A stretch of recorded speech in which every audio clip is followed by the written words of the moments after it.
So this is the continuation of our previous discussion, and we have discussed this is part 4. So first see that given below is a marker profile of the two parental lines P1 and P2 and derive the progeny. Now here you have to find that the marker that is represented in the above figure is most likely to be. Actually you have to find out whether it is a dominant marker or co-dominant marker. Dominant marker or it is a co-dominant marker.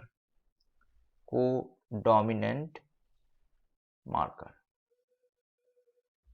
Now how will get that? Now here if you compare from this band and this band and this band, and if you consider in case of if it is a capital A condition, or if it is capital A small a condition, or it is a small a condition. Now here you will not be able to predict, right? So actually you are not able to predict that codon between heterozygous and homozygous, which one is homozygous, which one is heterozygous. So if you are not able to distinguish between homozygous or heterozygous, or whether the dominant markers, you are in case of dominant marker you are not clearly discriminate between the homozygous and heterozygous. In case of dominant marker, you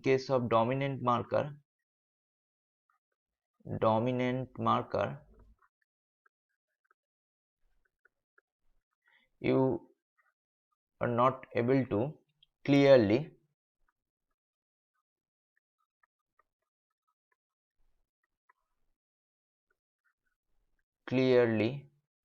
discriminate between homozygous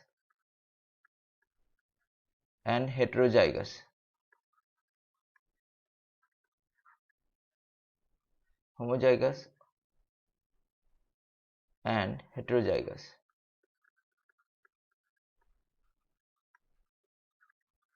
Now here you can see that RFLP is a you know that co-dominant marker. RFLP and SSR are co-dominant marker, and and AFLP and RAPD are dominant marker. AFLP and RAPD are dominant marker. Now here you can see that it is not a co-dominant marker, and now AFLP is not possible here. SSR also co-dominant marker. RFLP and RAPD not. So RAPD is the only answer. So answer is option 4. Now next question. See that PCR based DNA amplification is an essential features of which of the following combination of molecular marker. Now we know that marker, basically in molecular marker we can classify the molecular marker based on the PCR based and non-PCR. Molecular marker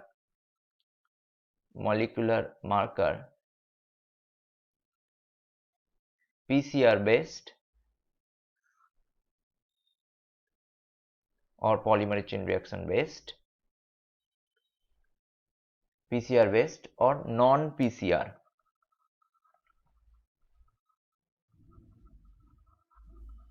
Non-PCR based marker. Now PCR based markers are like RAPD, random amplified fragment length polymorphism, AFLP, amplified fragment length polymorphism. Now SSR, simple sequence repeat, or STS also is PCR based, short tandem repeats. STS is short tandem repeat sequence. EST, expression sequence tag.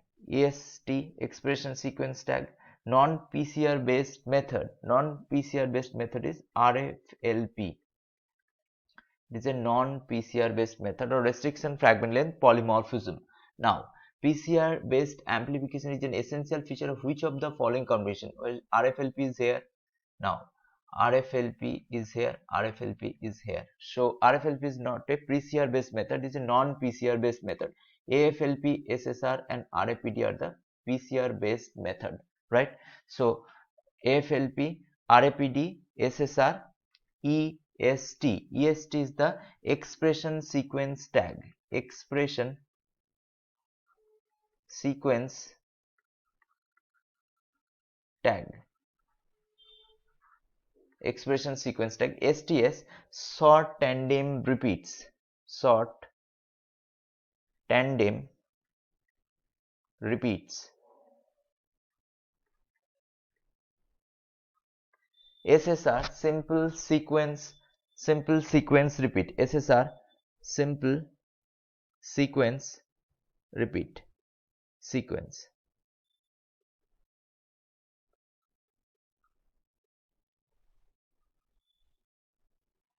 AFLP is the amplified fragment length polymorphism and RAPD is the random amplified fragment length polymorphism or random amplification of polymorphic DNA, you can say that, right?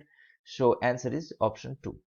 Now next question, which of the following one of the following is correct for amplified fragment length polymorphism or AFLP? Which of the following is correct for amplified fragment length polymorphism? So AFLP option 1, PCR using a combination of random and gene specific primer, PCR amplification followed by digestion with restriction enzyme, DNA digestion of DNA with restriction followed by PCR step, digestion of DNA with restriction enzyme followed by 2 PCR step.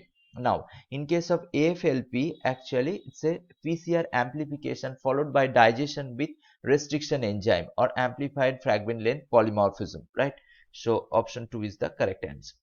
Now, which one of the following can be used for analysis for surface plasmon resonance method? We know SPR or surface plasmon resonance. SPR is a level free biomolecular interaction.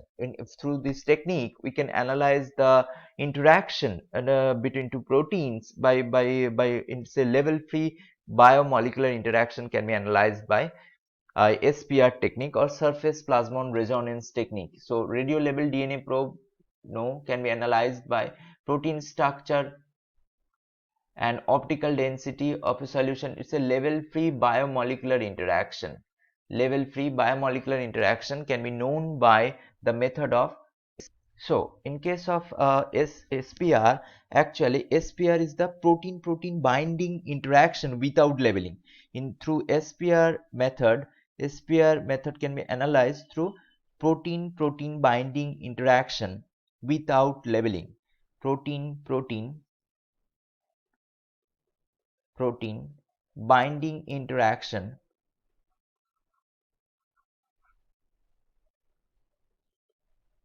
without labeling.